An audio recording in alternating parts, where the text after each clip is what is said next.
Here we are again, Iris of RI episode. I think this one is, shit. It's either 19 or 20. I feel bad for not knowing. I was supposed to do that little bit of legwork research of knowing the exact number now. It's weird, but Sure. I think the farthest I am, this is where we're at. I think if it is 20, it's all hands and all toes. So we're about to be Hmm. there. If not 19, Cool. it's one. We're real close. Still the host, Zycon Hmm. of the Flow. Today I'm sitting down with River Hawkins. The universe kind of conspired to bring us together. I don't really know exactly. I don't know. He just found my stuff on Instagram and liked some stuff, and I was like, this guy's an artist. Let's try to see if he wants to be on the show. So this is our first actual like face-to-face, screen-to-screen conversation interaction. Besides that, he's not only just an artist, business owner. I would say, I don't know, like cartoonist, I guess, because that's what you would describe someone who makes specifically. We just in our before recording, he was just giving me a rundown of other things that he likes to do to keep the light alive, the creativity flowing, the novelty fresh, and those are some of the things. And I think that's relatively short introduction this time, which is cool. But Rivers or any other thing that you want to like lay out for the people right in the beginning? No, I think you said it. I'm an artist, bar owner, comic strip character. Yeah, I like it all. I write. I do it all. I Cool. swing machetes too. That's one. Yeah, another one of my bizarre little skills. But I actually swing machetes to music on the bar at my bars. I used to do it for a burlesque show. I used to run burlesque shows, so I got a pretty sordid past. Yeah. That's fucking dope, dude. So would you consider that more of dancing or more of like a martial art or like some mixture of the two? No, some mixture of the two. I used to just I've been doing martial arts since I was a little kid, and so I would just swing machetes to music just for exercise every day. And then one day, this bar I was working at started a burlesque show, and we had lots of girls to perform, but we didn't have any variety acts, you know. Mhm. So I was like, hey, I can get up on the bar and swing machetes. We had this nice long, wide bar. And at first people were like, what? Who's going to want to see you swing machetes? That's ridiculous, right? And then I got up there. I played a Tom Waits song, one of my favorite Tom Waits song, a Filipino box spring hog, and just went at it. And oh man, the crowd just went crazy, loved it, and it became a regular feature of the show. And then eventually I was directing the show and incorporating martial arts and dance into the thing. So yeah, so now I still do it. 20 years later, I own my own restaurants now, and I still dance on the bar for the customers. Yeah, it's Dude, that's still a really popular wild. thing. That's Yeah. super wild. I just never. I don't think I ever met like. Well, I guess my ex girlfriend was like a dancer, but she was like more. I don't know, stereotypical might not be the right word, but more like you imagine like at a concert with somebody performing that there's background dancers and whatnot and like. But I never heard of that, which is fucking phenomenal, dude. Straight up magic. Yeah, you can look me up on a couple. I have YouTube videos and probably on our Facebook and stuff like that. You can see what I'm talking about. One time I slipped my wrist while I was performing at this bar. Yeah, I used to nick myself all the time. It's not a big deal. But one time I hit it like I didn't hit a vein, but I bit into my wrist pretty deep, and Mm-hmm. I didn't notice at first. I just kept going. My hands felt wet and I thought that was just sweat. And then when the music stopped and I stopped, we looked around and the room looked like a crime scene. It was just splattered with blood everywhere. There was blood all over my machetes, myself. The poor owner of the bar, she was green with disgust, and it was weeks before they stop finding little blood droplets on things. Yeah. Right, Anyway, dude. I was, but I was like, I just imagine like they kind of, especially if food was involved in any way, shape, or form. They're like, we're kind of gotta get shut down, dude. We got this biological yeah, hazard all over the place. it was one of my best performances. I swear to God. You give the most blood, sweat, and tears for one performance, and you're still like, that's the best one. Um, so yeah, I mean, some people didn't like it so much, Oh, but dude, that's yeah, hilarious, man. You're definitely, if you're not doing stand up, if you're writing jokes, dude, you should. That's a bit in itself. Like that could be 2, 3, 4, 5 minutes. I'm sure. Just like that whole. That's yeah, hilarious, bro. I think it's yeah. hilarious. I'm like not the best stand up No, comedian in the world, but yeah, just that's hilarious. yeah, like I said, the bar industry is a pretty wild one, and I've been in it for a long time. I've ran gay bars to strip clubs to dance clubs in Thailand, all over the place, and the stories that things I've been through would make a good book, I think. Oh, let me ghostwrite that for you if you got it. If they got the time and I got the energy, man, I'd love to do that for you. I think that would be such an interesting thing to like really, especially because I want to write biographical stories or just like Mm-hmm. biographing. That sounds not the right Yeah, word it's either. But being a biographer. Is that what you're right? looking for? Is that the way to say it? I don't know. Yeah, I guess so. I don't know. But what the fuck? What would be? Do you feel like besides the almost bleeding out or bleeding on that bar? What do you feel like was like a top tier? You're like this story gotta. This was one of my favorites. Or like this is real crazy. Oh my God. There's been a lot of strange, like I've been in a lot of fights because of working in the bar industry, Right. just naturally. One of the most bizarre fights I was ever in, I had to wrestle a stripper out of the dance, out of the back room. She was so drunk. She was screaming. She was fighting with another girl in the dressing room. And so I had to go in there. And a little backstory is like I used to manage strip clubs in this little armpit town called Springfield, Oregon. It's like the meth capital of the world. So you can imagine, the quality of people Solid. we got in there. So there was fighting all the time, and the girls were no better than the customers a lot of the times. And anyway, this little Latina girl was fighting with another dancer in the dressing room, and so I went in there to deal with it. And she's screaming, herpes, herpes, herpes.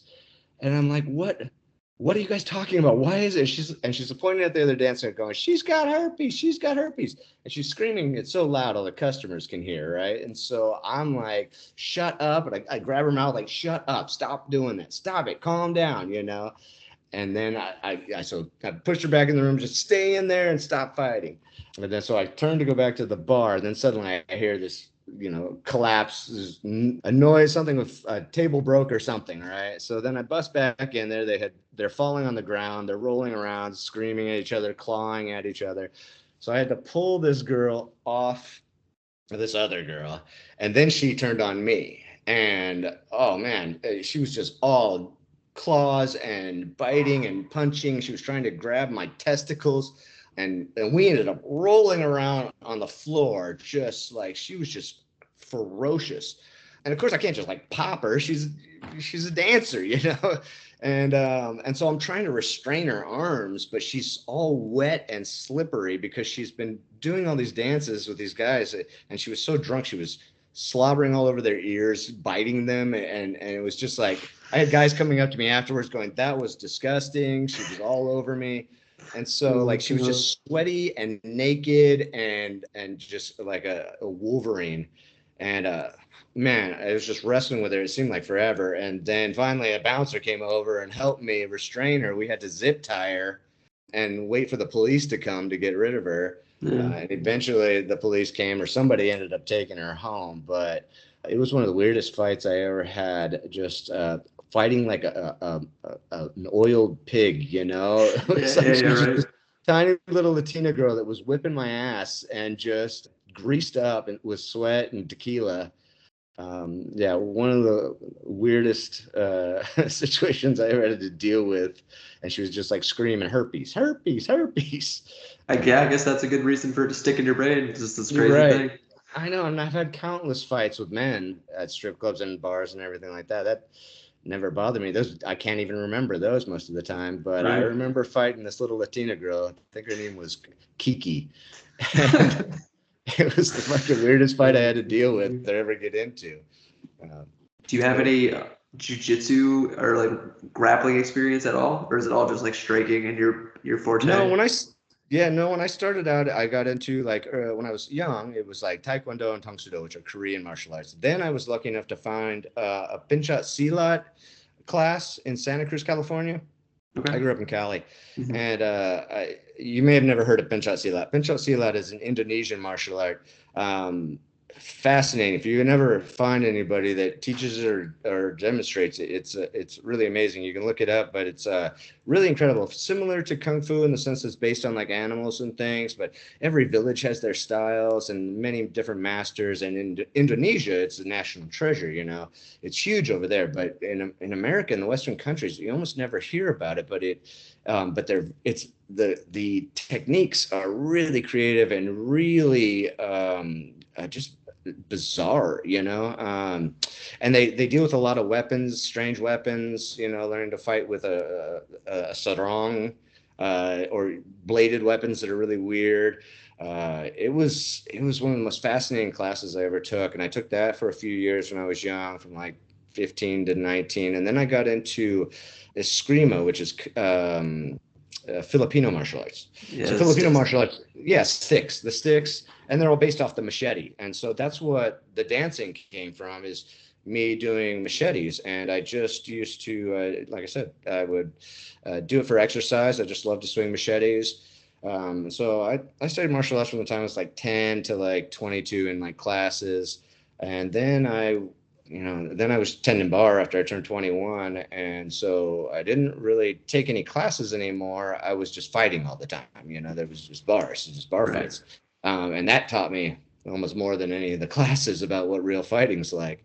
And then that's where it ended up. And then, when the burlesque show came around and I started doing performing for the burlesque show, then my martial arts just took on this kind of theatrical turn, and I was just using it to perform for the burlesque show, using it to perform at different events. People were always asking me to come to whatever festival or something and swing machetes for them. It's like I only had this one act, but all right, here you go. You know. In fact, I just performed for a this band's festival. They call it a bandiversary. They've been together 10 years, so they threw this huge party at this brewery, you know, and they had a bunch of like freak show performers and stuff. And so I was one of the freak show performers. So, and yeah, I still do it at my bar like once a month. I'll get on this. I even reinforced the bar where I swing machetes so that it would hold me, you know, just because I knew it's going to be a part of my career forever. You know, I'll always be on the bar swinging machetes, whatever bars I own, that kind of thing. So That's but, amazing, dude. That's straight freaking ridiculous. So I know it's just a bizarre skill, but it's fun. yeah, I did a very, very small amount of Eskrima. Oh, nice. Yeah, it was like, I don't know, maybe like a handful of classes at the jujitsu place that I started like really when I turned like, I think it was like 19, and I really like got deep into jujitsu. Mm-hmm. I haven't done it recently. I'm probably on a very long hiatus, and I'm trying to get back to it. I should probably do it tomorrow. I always say that, and I never actually end up going.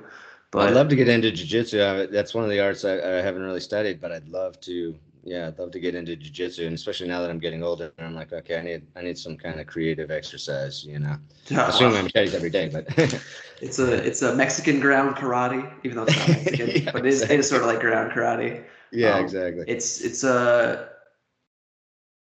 It's fucking awesome. It's a superpower you can learn, but it's like they market it as like a thing that's like exercise or whatever, but like it's just fucks your knees up, fucks your whole body up. Like you're Oh, I bet. bending the joints all the wrong way. You're just like, well, Yeah. pain, ow, ow. Yeah, exactly. With everything though, it's like you gotta take the good with the bad, and it's the confidence it's given me. It's like I feel like I can do pretty much almost anything as long as I'm like, because Mhm. all martial arts is like, hey, like situational awareness. Like, hey, like pay attention to what the fuck's going on. Right. Don't be completely asleep at the wheel. Oh, exactly. I think martial arts helps anybody, and it helps them throughout their whole lives. You know, I feel like it has given me a lot of confidence, allowed me to think strategically, you know, and it allowed me to control emotions, things like that. You know, that I have.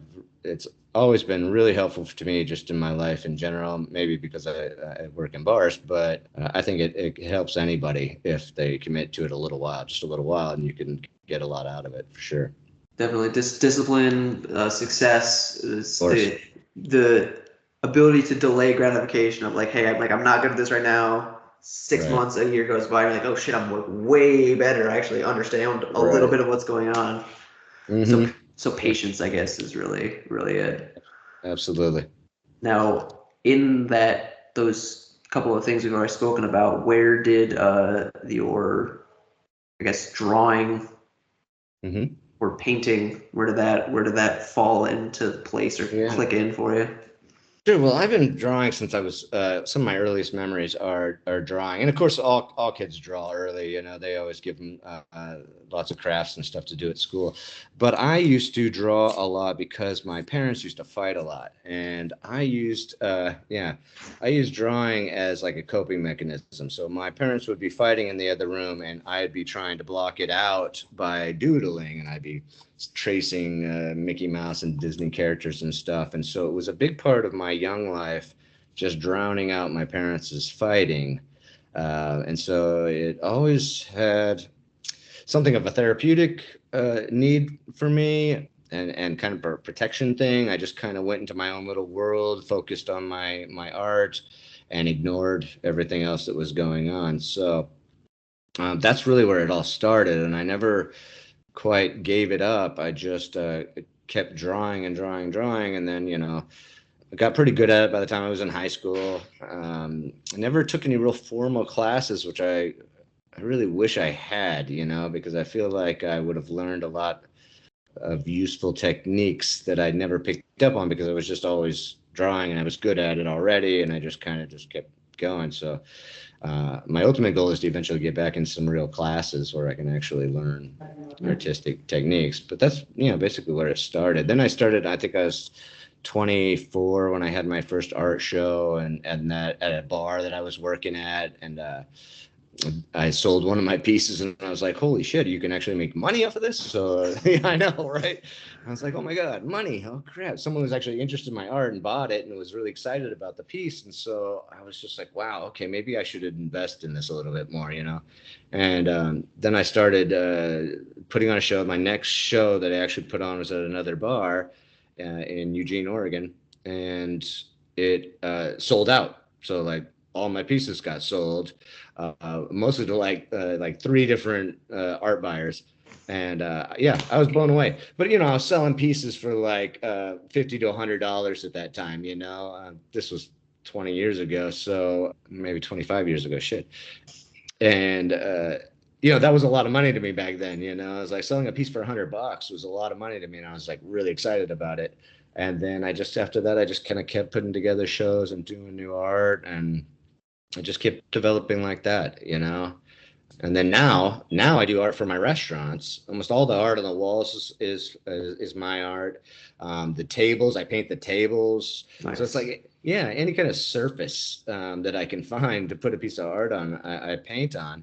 And it has caused my bars to be very popular because people come in, they see the atmosphere, they see kind of the edginess of the art on the wall. It's not typical of like the average restaurant, and so I've managed to create a following or a career of it here just through my restaurants and the different bars I've opened. And so a lot of people see my art that way and then find it other ways and or ask me to do commissions for them and things like that.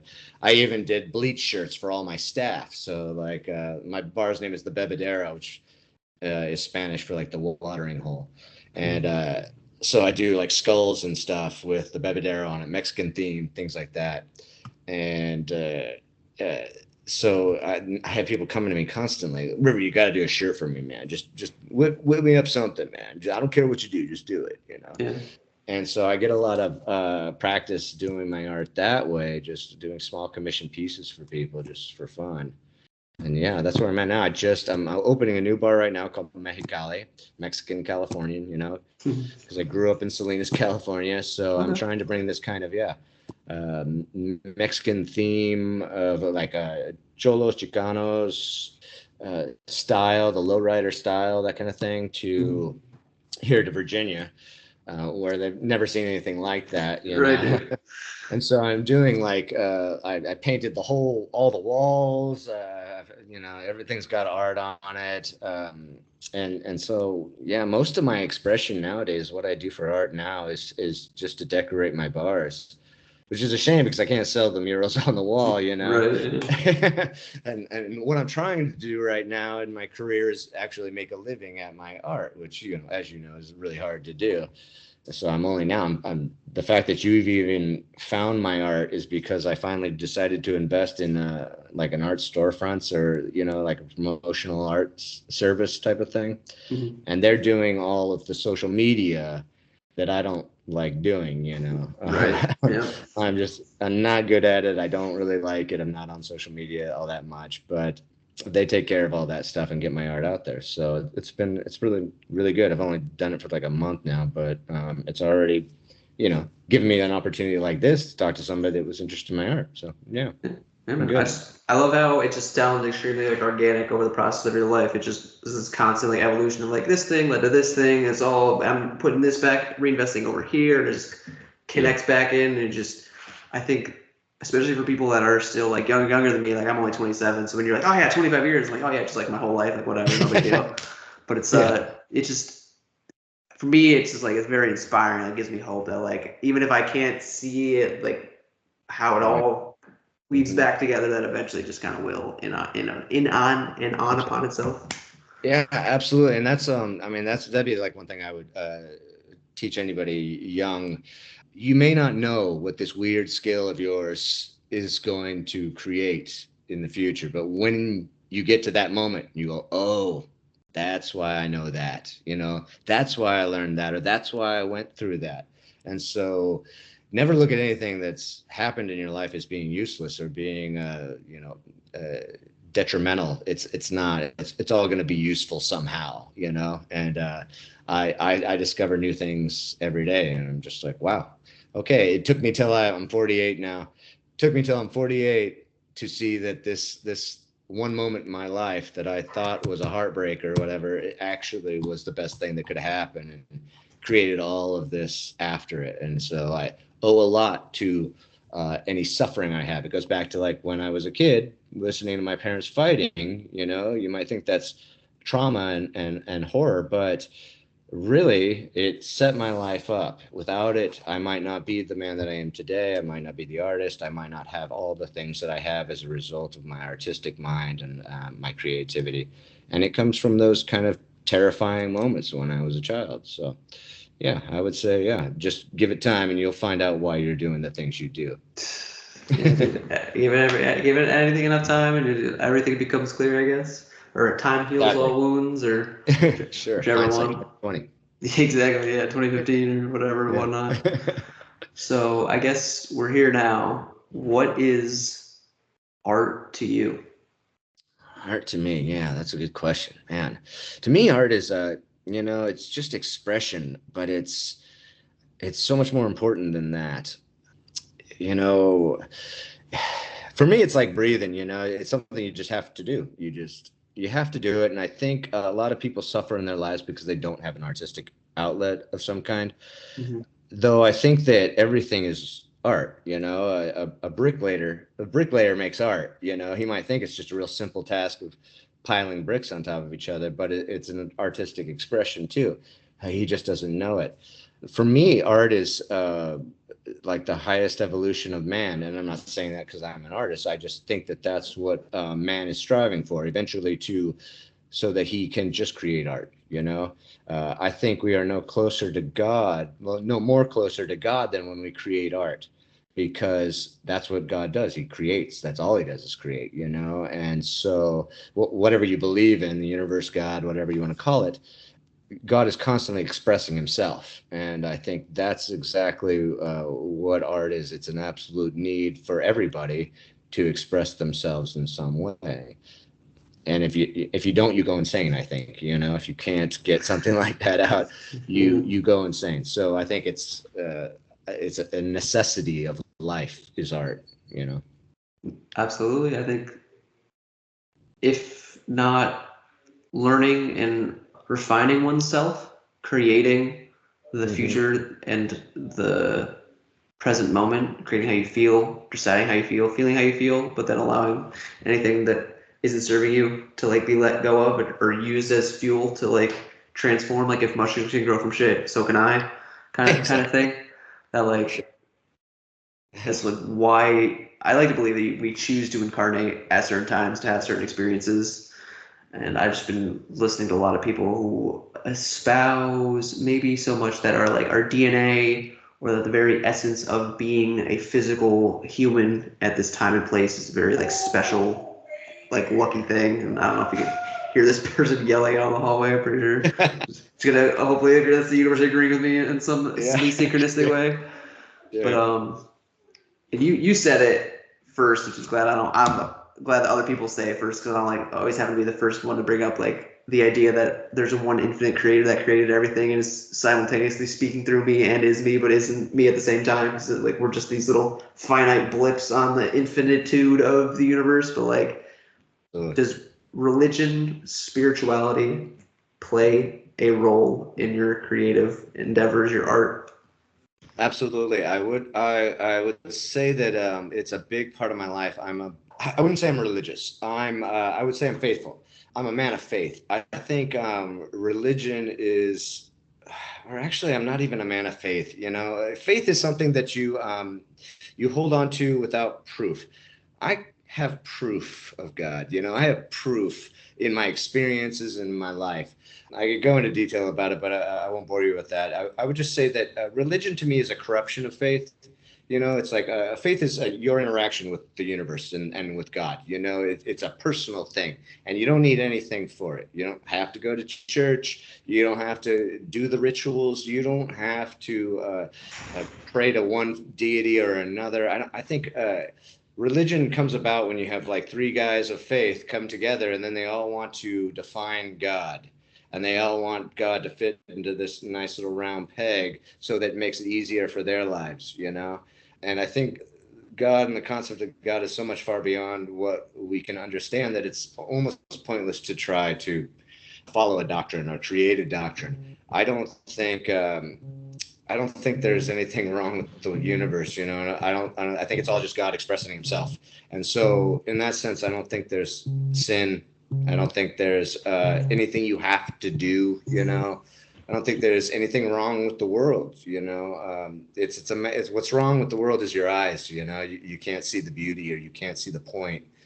You're too small a thing, you know. You're too small an expression of God to see the beauty in everything, and the beauty in the horror, you know. I think a lot of people can't appreciate that. You know, we love violent movies, we love horror films, we love conflict and suffering. Now, if you put war into a movie, they'll give you an Oscar for it. If you see war on the news, it's a horror, it's a tragedy, you know. But for me and my art, and how it pertains to my art and my religion, is that I'm very much trying to present the dichotomy of beauty and horror together. You know, I'm trying to show people that it's all beauty. There's nothing ugly in the world. It's kind of like it's like a campfire. You know, you're either the camper being warmed by the fire, and then the fire is great. But if you're the embers burning in it, the fire is evil.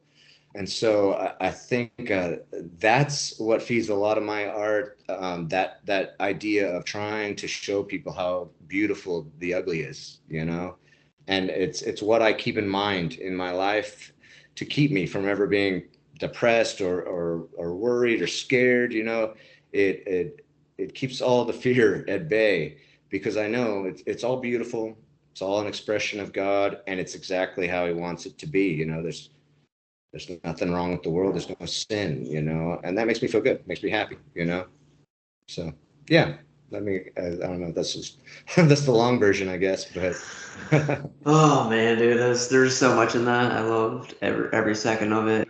But is there something? I heard you said this earlier that you're aiming to get monetized, quote unquote, as if that was like a way to, I guess, way to say it. You're looking to make money as an artist specifically off of your artwork.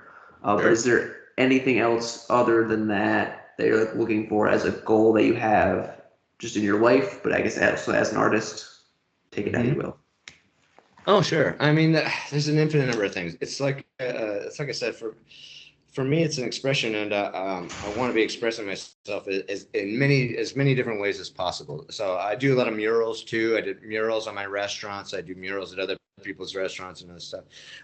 For me, like goals, I have so many goals because I want to keep doing new projects and new things and bigger projects. So, aside from making a living off art, I just want to be able to get my art out there in big ways, in ways that many people can see them in, I don't know, big like public expressions and things like that. So I do have that goal of continuing to create bigger works of like street art.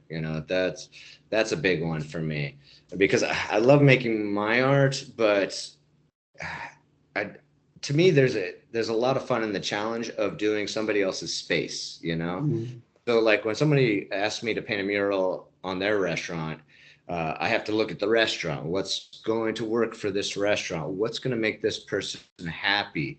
And it can still be my expression, but I want to make others happy. So I want people to like the art that I put up in their house, or if I paint them a small piece or whatever. And for me, the challenge of trying to find what they're going to like, not just what I like, is a big part of the fun of it all. So for me, my future is going to be in, doing hopefully paid projects on grander scales, because I like doing stuff for people, and I like having a purpose for doing art, just doing it to entertain myself or keep myself from being bored is not really enough.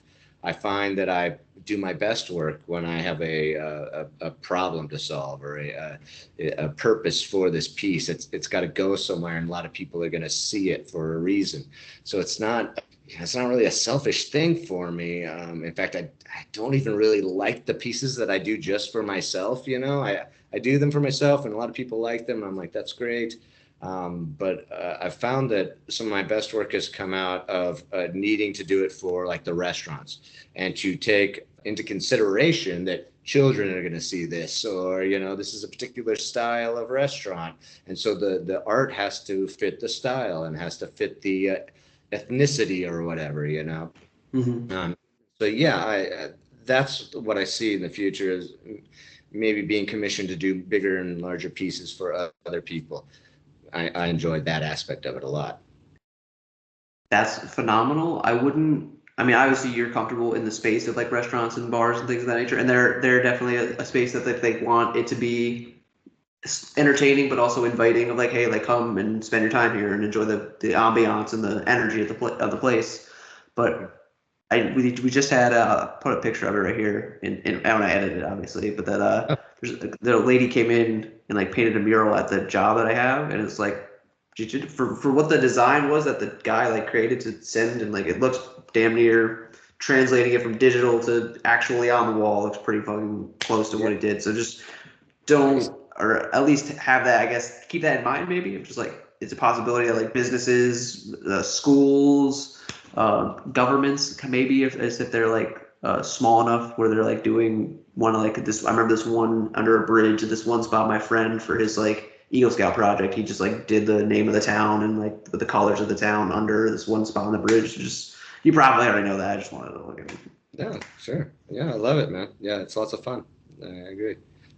Yeah, just like for me, collaborating, and what you had said about liking or enjoying the process of creating art for other people in a way that like you're like they're asking you to do something that they want but they don't have the skills to do, and that's something you actually enjoy. It's, for me, this is one of the things that I enjoy about doing a podcast and hearing all these perspectives of different people. It's just because I was talking to somebody who like I'm actually like pretty good friends with, and she's the kind of almost the other way, where she's like, like trying to do something for other people when like they don't know what they really want. Like that pressure for her is like she doesn't enjoy it. So to hear someone who's like, I actually do enjoy that, and I do like translating an idea from somebody else's brain onto the wall, like it's phenomenal. Absolutely. Well, that can be really hard if they have a very specific vision and they're like insisting upon it being a certain way. I've done that before. I did a mural for this country club, and they wanted what's his name, Burns. God, the Irish poet. I forgot his name right now, but they wanted his bust on this wall, right? Mm-hmm. So they gave me the design they liked. They wanted his poem, and they wanted his bust on the wall. So I did it, And then they paid me like $5,000 to do it, and I was like so happy about it. I thought it looked great.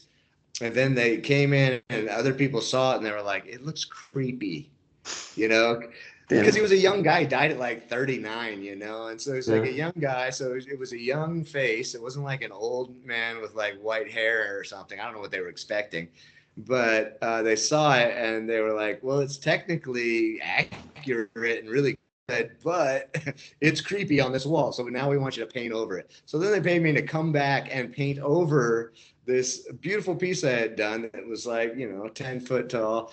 And man, I was sitting there painting over it, and I'm looking over at the wall of what they put up. They picked out art to put up on the walls, and it was like water buffaloes in suits, and like water buffalo heads in suits, the equivalent of like dogs playing poker. And and I was and this old guy who was like a member of the country club came by. I was like, oh, I'm so glad you're covering that thing up. God, that was horrible. And I was like, wow, okay, so my piece was horrible, but you like the, water buffalo in suits. Okay. Art is subjective, right? No, yeah, art's subjective, no accounting for taste, I guess, But yeah, that was one of my, I guess, failures, but I learned a lot from it, and I don't care because I got paid for it. That's it, man. Art anyway. It wasn't my idea, but it's funny. Trying to please people is almost impossible. There's almost no point in trying to please people. When I do art, it's luckily most of the time it's because people have seen my art and they want my art or they want my style. And it might just need to fit a theme of some kind. So most of the time when people ask me to paint a mural for them or paint tables for them or something, it's not, it needs to be this way. It's like, River, do what you do best, And so in that sense, most of the time I produce things that people really enjoy. And I've never had any complaints other than that one. Yeah, that's always the craziest fucking fighting the oiled up stripper kind of shit. Where you're just like, that's a 6-year brain because it's just meant to keep you alive. Like, oh no, I gotta watch out for the fucking tiger that killed my cousin. Like that shit was crazy. It's just shit like that, man. So this one's just there wasn't really any way for me to like keep this connected to what we're just talking about, but it's a question that I like to ask people, especially because we're living in the future is now is what I really enjoy like to think about and like live in. But that like, is AI use that as a tool in any way, shape, or form, or what are just thoughts, feelings? I actually, and I know this might be unpopular right now, but I actually love AI. I don't necessarily use it. I try. I have those apps, and I go, okay, I want a Mexican samurai girl with big boobs, and then what it comes up with is like, not quite what I'm looking for. So I've never really been able to use it as like a useful tool for me yet. But I love AI, and what I love about it is I think everybody, everybody shits on the new art form, whatever comes out, the new technique, whether because it uses too much mechanics and it's not as natural. But for me, I think it's just another example of man's creativity to have created machines that can now create art. And I know AI is mostly just copywriting stuff and taking stuff and plagiarizing it, manipulating just enough so it doesn't they don't get busted for copyright infringement. But I really think it's just another tool like the camera or something,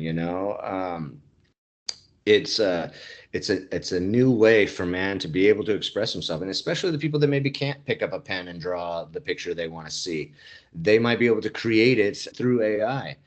And for me, I'm actually really excited about the future. I think this technology will lead to many other great things and maybe a lot of bad things too. That's true of anything. But for me as an artist, I love the idea that someone who just has a keen mind can now create a beautiful piece of artwork, and you can get it out there. I certainly see a lot of really creative stuff on Instagram that I know is AI generated, but somebody came up with that idea of that tooth fighting a war or something, something bizarre and creative. And then I take that and I maybe use a part of that image in my art, So I think the idea, the argument that it's like plagiarism and it's pulling from more talented artists. Yes, it is, but those artists are also pulling from other artists. Most art is stolen. Like, I think there's even a famous saying, it's like good artists borrow, great artists steal, and so that's really what you do. Good artists steal, great artists don't get caught. Yeah, I guess that's it. That's the one that I like, and I'm like, I repeat that a shit ton too. Right. No, but I really think it's true, because I steal images all the time. I'll take a beautiful photo of a girl, and then I'll paint a picture of her, and I'll manipulate it in my way. But I borrowed that image from a talented photographer, and I manipulated and I changed it to suit my needs. But I still, without that image, I wouldn't have been able to create it, and so that's kind of how I look at AI. It's another example of borrowing art and styles and colors and images, and then making it your own somehow. And I don't think that's just art. Art has always been like that. That's what all artists are doing. And even if they say they're not, they are, Yeah. And so, I don't really have a problem with AI. I think it's the next evolution of things. Who knows what will be created next? It's like when Disney went from 2D animation to 3D. Everybody hated it at first, and then everybody loves it. Toy Stories and all. Now you never see 2D animation anymore, and there's nothing wrong with that. That's the evolution of the art form, And so, I think AI is just another component of that, and eventually, who knows what it'll create. Yeah, dude, I think about that sometimes, or I try not to think about it sometimes, because it's like Mm-hmm. we have all the pop cultural things of like the Terminator, or like Skynet, which is still the Sure. Terminator, but it's just like, yeah, dude, giving the robot dogs fucking automated turrets, dude, or fucking flying fucking drones into buildings and just blowing up the whole building, dude. It's so crazy, man. And there's just this, there's some type of disconnect, I feel like, with like our morals and ethics, and how quickly the Moore's law curve is just getting starker and steeper and steeper and steeper as just technology continues to improve. But our like, we were just like, so many adults are just children, like walking around pretending to be adults or acting as if they are, but just like going through the motions of the fucking societal narrative of like, hey, like go to school, get a job, get married, have kids, retire, and that's it. But Yeah, I know. And I know a lot of people are worried about that. A lot of people are worried about like Terminator and Skynet and the machines taking over. My argument is, how do you know that's not a good thing? You know, we are an evolution of man. We were ape-like before, and then we developed technologies that allowed our brains to expand and move in different directions. And then when we learned to write, writing expanded our brains too. And then you didn't have to memorize everything you needed to tell somebody. You could write it down, and then many people could have access to that brilliance. From Socrates to Plato. Thank God Plato wrote things down, or we'd know nothing about Socrates today. So for me, the technology is advancements. And yes, we cling to our lives. We cling to this body, this form, and we think it's the highest evolution that we're ever going to achieve.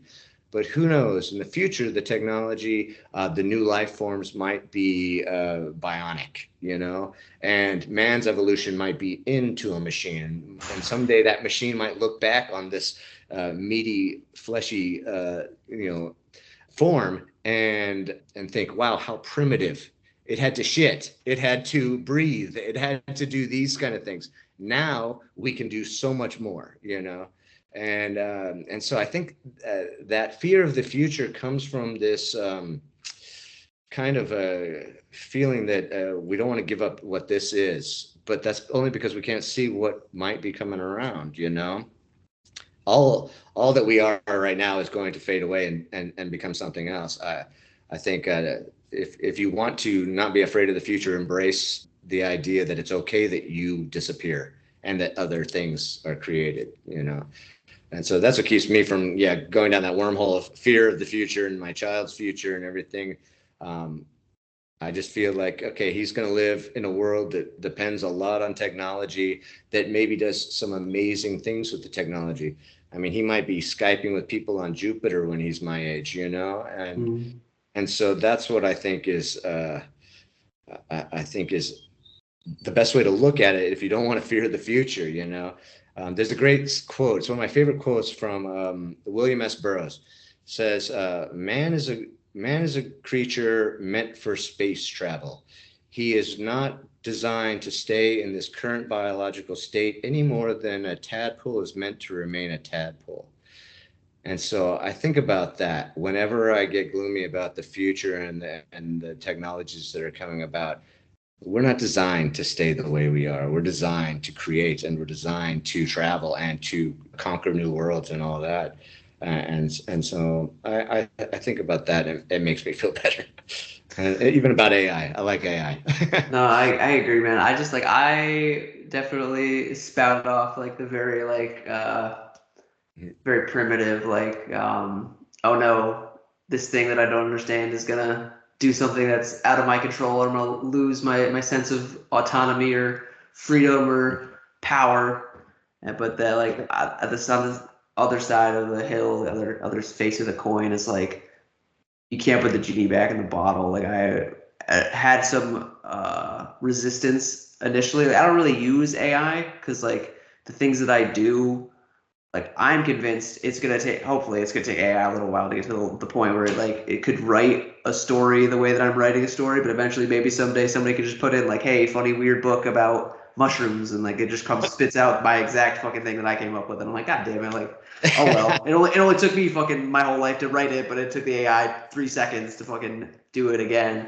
Of But course. at least I like to think that like with it'll hopefully it's going to revolutionize basically everything, and it's inevitable. So there's no other than like being a crotchety old man of like that's not the way we did it when I was a kid. Like what are you really gonna do other than just like get on the wave that's pushing progress forward, man? Like. Yeah, absolutely, man. If you don't want to drown, you got to flow with the river, you got to flow with the stream or the current, and so that's kind of how I feel about it. I was the same way, when I was a teenager. Cell phones came out, things like cell phones. Computers came out when I was a teenager. Actually, cell phones came out later, but when computers came out, they couldn't do much. All they could do was make a little turtle, draw a design on there. So I was like, computers suck, what's the point? This is a big waste.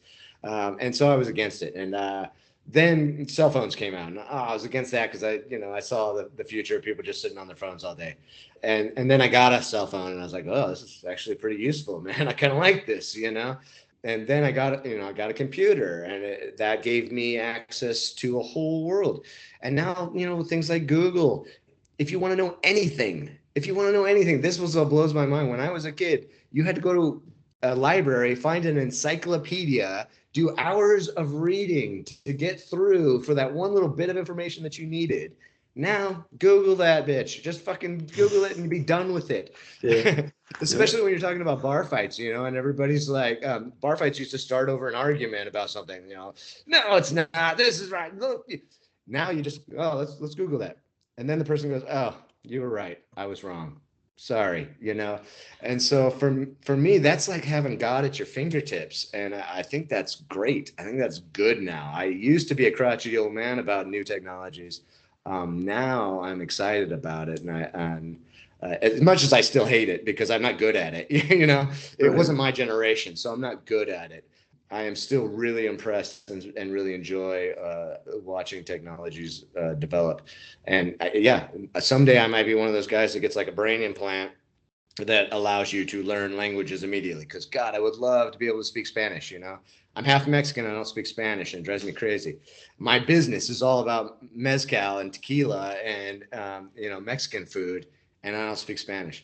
When they can invent an adapter that I can plug in and learn any kind of language I want, I'll be the first person in line to get it, man. I'm not too worried about the Christians, the implant or the devil's sign or whatever. Yeah, the mark of the beast. Worried about, the mark of the beast. I'm not worried about ancient religions' fears of the future. I'm going to live in the time that I live in and advance with it and enjoy it. So yeah. No, I hear you. I hear you. Definitely agree with like 98% of it, but I'm not. I'm on that. I'm just gonna let the people who like want to be the first in line like they can get the jabs and they can get the thing in their brain, and then when they start shorting out and fucking all fucking dropping dead, they're like, well, all right, cool. And like, yeah, definitely wait till the technology's advanced enough, you know, right, until it's old technology, then I'll get it. You're right. I don't want to be the first guy. That's what I'm But saying. I see what you're saying. Yeah, I don't want to be the first hovering car guy either. That guy's dead. Yeah, that guy's dead, dude, for sure.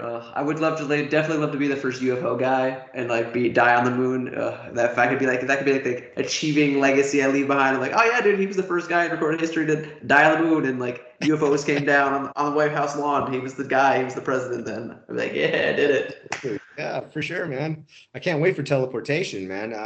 Teleportation gets invented, all these cars go away. You know, now the land goes back to being grass. No more roads. I think that's brilliant. Yes, I hope AI figures that out, you know, because I don't know if we could. I'm sure there's scientists out there that did, but if a machine comes along and invents teleportation, I mean, think of what that could do for the Earth. That could bring all of nature back, you know, and then we just zip from place to place through our little portal in our room.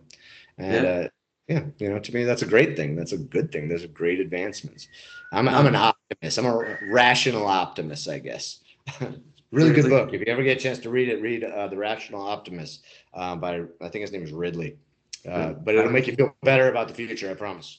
All right. I mean, I don't feel too bad about it. I got a lot of things that I'm looking forward to experiencing, achieving, but it's the only thing, my only hang up is just the fact that like the top of the pyramid people trying to manipulate it in a way so it like makes our lives less free or harder, or we get more control. They get more control over us because it's just like, I don't like those people very much. I think they're like if we were like in the Plato's cave, or like trying to run a race, like they're like the ball. They're gonna just weighted vest, just like trying to like keep us down. The man's keeping it down, the boot on the neck, the fucking cork in the bottle. The genie's just like, let me out, dude. Let us out. Let us be free and awesome and like love each other and like not hate each other and like have the fucking technology to be able to teleport to Japan and fucking talk to somebody in Japanese because I got the fucking thing, that like the hat that I could put on that lets me communicate whatever language, like. But it's just. Well, I'm with you on that. And I agree with you in the sense that there's always going to be the wealthy elite that control the masses through deception. But you know, it's like wearing a weighted vest. It only makes you stronger. You know, right.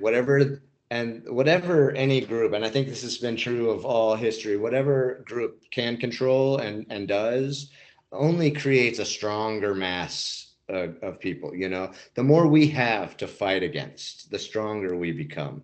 And I think no matter what you try to do to suppress humanity, especially in their creativity, you will fail at, no matter what, because what you resist persists. So whatever the elites, the Illuminati, whoever's on top, the Rothschilds or whatever, whoever's on top, no matter how much they try to suppress us, that will only cause us to expand and to become stronger. I think you can't see it because we're in the middle of it right now. You know, we're in the middle of it.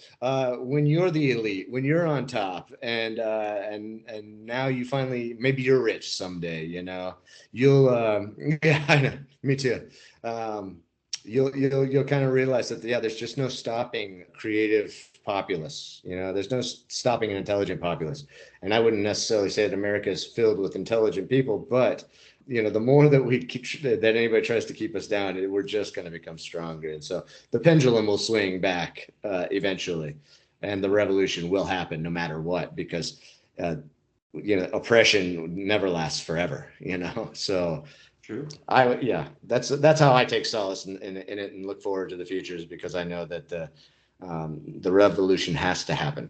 There's no way to stop it. The future is now. The cycle of civilizations will continue on and on and on and on and on forever ad infinitum. It was like all right, River. I think we're damn near at the end, if not. The way I like to end. Yeah. It's been a good run. The last question.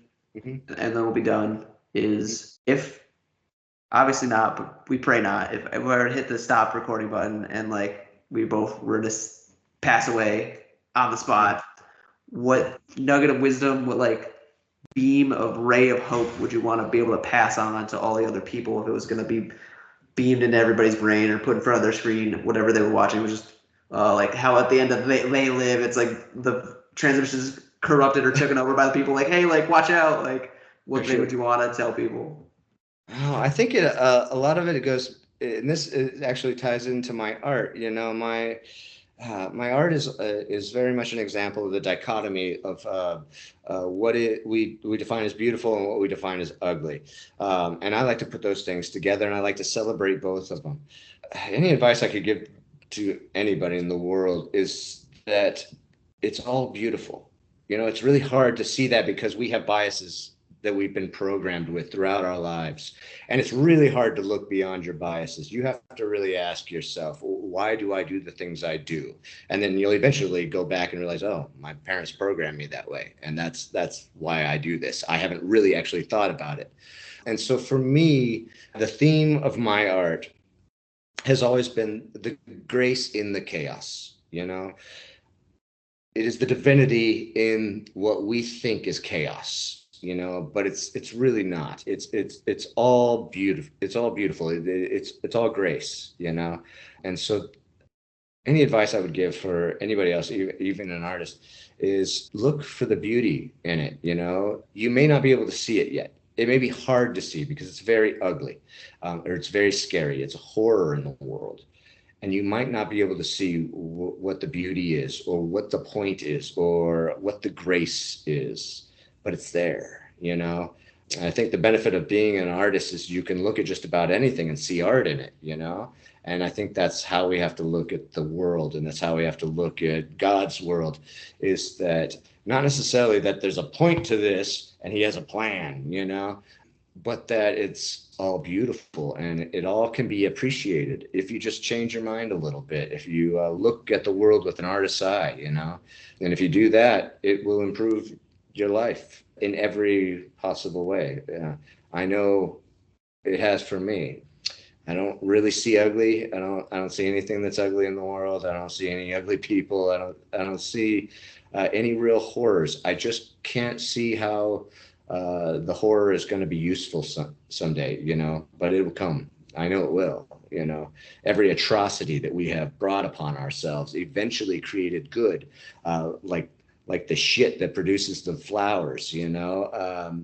You can't avoid it. You can't stop it. You can't really even change it. You can just be a part of it. And if you can learn to appreciate it all and see the beauty in everything, well, then your life will be a whole lot better no matter what. You'll just be a happier person, and that will radiate out in an infinite number of ways too. So that would be my thing. Look for the grace in the chaos. Grace in the chaos.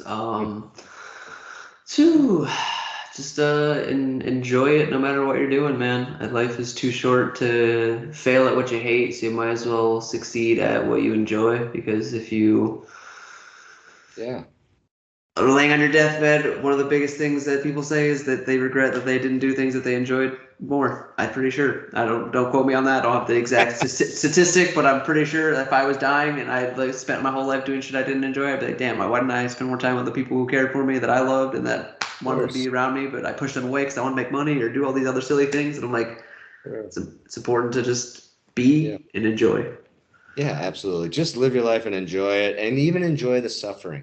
Because man, the suffering is some of the best part if you can look at it right. You know, you make the greatest strides under duress. You know, and so I think that's what a lot of people struggle with their depressions and things like that. You don't see this moment in your life that you're suffering through as the rocket fuel that's going to propel you forward. You know, you don't understand that, and you won't see that until 5-10 years later, when it has created the man you are, you know. And so, yeah, I would say see the beauty in the world, but also see the beauty in your own suffering, because that is valuable too. Absolutely. So, River, where can the people find you? What should they look for when they get there, and how can they connect? Yeah, sure. The Art of River Hawkins on Facebook. I have my website, River Hawkins Gallery. The Bebedero is my restaurants, Mexicali is my restaurants. You can look those up. Other than that, I live in Charlottesville, Virginia. So come down and check out the Debauchery. You'll see plenty of my art. It's all over the place. And I'm expanding even more. All right. It's been appeared on screen as he was talking about it, people. So please come say hello. We're here. Hi. Bye. Smile more, complain less. Never, ever, ever give up until you discern for your darndest best. Namaste. Have a great day. Slashun if it's nighttime soon. And I will catch you on the next episode. Thank you so much. Peace out.